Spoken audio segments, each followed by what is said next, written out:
Наливам си в чашата и гледам звездите. Осъзнавам, че пътят ми минава през ушите на тия, които ся са наострили слуха и на тия, които ся са усилили звука. Моите анализи върху живота помагат да вземеш решение, когато проблемите около ви слагат светлината в тунелът съм. Аз съм слънце и хубавото време и покълналото слънце на надежда. Всичко до едно се свежда, че моралната подкрепа на правата пътека те извежда. Громко и скорострелно пускам всяка моя дума, сякаш покрай теб минава 500 кубика на една губа. Така повредените с динамика, усетени тъкостта на навека, че ми влиза в живота ти и предизвиква паника. Стой горе, бой до 3, глътка въздух, поеми, огледай се наоколо и разбери, че приятелите не са само за да ти бършат сълзите, за да гледат да не изгубиш блясъка си в очите. Сверни хора около мене, та идея ме брани да поемам повече огнестрелни рани от кора до катани. За човека винаги се знае, той, който вика с пълен глас, за тълпата в екстаз.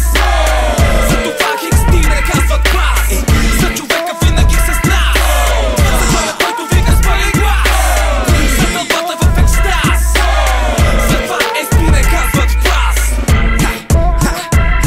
Един път за човека, дето скача не кляка. Той е дето що му кажеш викай, цепи скресат си мрака. Дето щом извикаш пак не псува, а повтаря без да се преструва, че не те чува. За колегата, дето се радва на успеха ни, а не злобее завистиво зад гърбовете ни. Един път за тоя, дето обича интригите разплетени, къвките подушени, хейтерите насметени. За тоя, дето не просто ръката ти целува, а в подкрепа на мнението си за аргументи умува.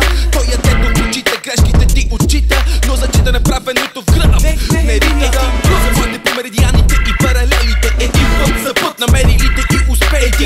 Един път за подлите фурначийски лопати, за вашето мнение, които заедно стъжаци. За човека винаги се знае,